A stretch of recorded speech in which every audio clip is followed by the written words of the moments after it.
The Phantom of Hollow Creek. The fog was thick on the road as the mystery machine rumbled along the cracked highway leading into Hollow Creek.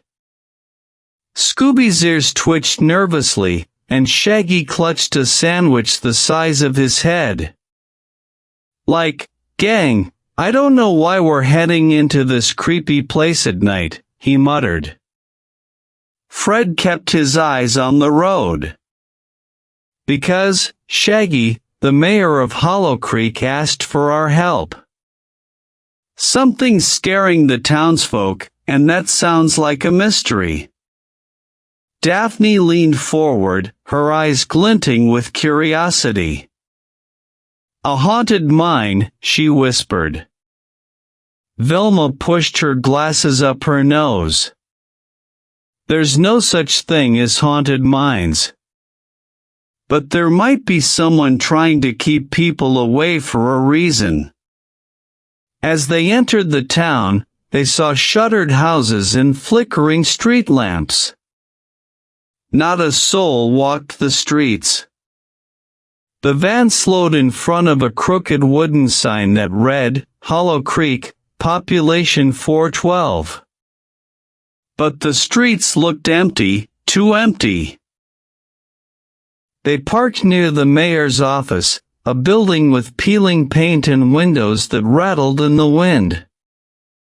Inside, Mayor Watkins wrung his hands. His eyes darted from the gang to the window, as though he expected something to appear outside. Thank you for coming, he said, his voice trembling. The Phantom has returned. The miners won't work, businesses are closing, and the whole town is falling apart. If we can't get rid of it, Hollow Creek is finished. Fred asked him to explain, and the mayor leaned in, lowering his voice. The old Hollow Creek mine. That's where it lives. People hear moans in the dark, see glowing red eyes, and some even claim they've been chased out by a shadowy figure. 50 years ago, the mine was closed after a collapse, and they said the spirits of the dead were trapped inside. Now, they've come back.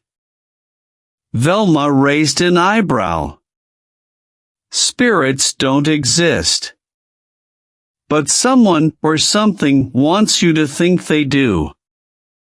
The gang split up to investigate. Daphne spoke with Mrs. Langley, the local historian, who clutched her books tightly and warned her, there's treasure buried beneath that mine. Old documents say the land hides more than coal. Whoever disturbs it will pay the price. Shaggy and Scooby stumbled into Old Man Griggs, a retired miner with soot-stained hands. He pointed a crooked finger at them. Stay away, boys. I've heard the screams. I've seen the eyes. That phantom ain't human. That night, against Shaggy's wishes, they crept to the entrance of the mine. The air was heavy with damp earth and the smell of rust. Broken lanterns dangled from beams, and abandoned carts lined the tracks. Roo-row, Scooby whimpered, his tail tucked. Suddenly, a deep wail echoed through the tunnels, bouncing off the stone. Leave, or be trapped forever. A pair of glowing red eyes flashed in the darkness. A hulking shadow moved closer, its ragged cloak dragging against the floor. Shaggy screamed, I told you this was a bad idea, and bolted, Scooby clinging to him. Fred, Velma, and Daphne gave chase, their flashlights shaking as the Phantom's footsteps thundered behind them. They escaped back to town, gasping for breath. Fred frowned. That thing was big, but the way it moved, almost mechanical. Velma nodded. And did you notice the wires near the entrance? Someone's rigging the place. The next day, they investigated further. Velma discovered strange footprints, too large for a normal person, yet too uneven for an animal.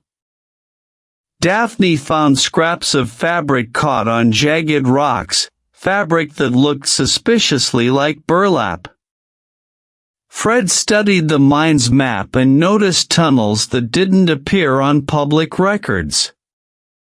Secret passages, he murmured. Perfect for sneaking around. Shaggy and Scooby, meanwhile, had wandered into the local diner, trying to forget the phantom with a pile of pancakes. But even there, the mystery followed them. The lights flickered, the air turned cold, and in the reflection of the window, they saw it, the phantom's glowing eyes staring at them from across the street. They screamed, knocking over their food, and the phantom disappeared into the fog. That night, the gang returned with a plan. Fred set up a trap in the tunnels, ropes, pulleys, and a weighted cage. All we need is bait, he said, looking at Shaggy and Scooby. Like, why is it always us? Shaggy groaned. Scooby gulped, "Roo-row." With trembling steps, they carried sandwiches into the mine, calling out nervously. Like. Mr. Phantom, sir, we're just here to deliver your midnight snack. The phantom appeared, its glowing eyes blazing, its voice booming, "You cannot escape me." It lunged, chasing Shaggy and Scooby through winding passages. They slipped, slid, and screamed, barely dodging falling rocks. The phantom reached for them, but just as it did, Fred pulled the rope. The trap snapped shut. The cage fell, and the phantom was caught, thrashing against the bars. Velma stepped forward, tugging at the mask. With a final yank, the truth was revealed. It wasn't a ghost at all, it was Mrs. Langley, the historian.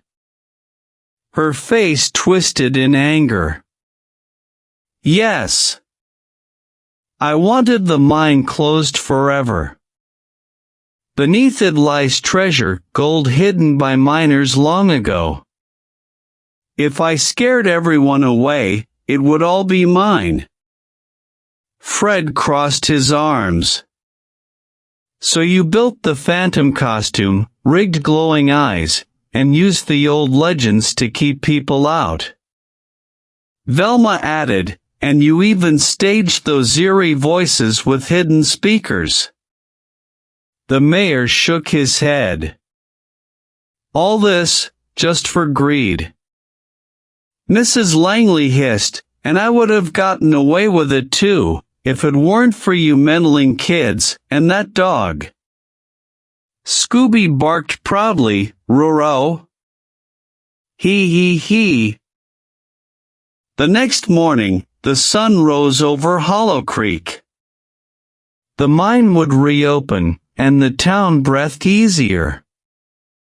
Shaggy and Scooby sat on a bench, feasting on stacks of sandwiches. Daphne laughed, Velma adjusted her notes, and Fred smiled at the sight of the mystery machine ready for the next adventure. Scooby swallowed his last bite, wagged his tail, and declared, "Scooby-Dooby-Doo."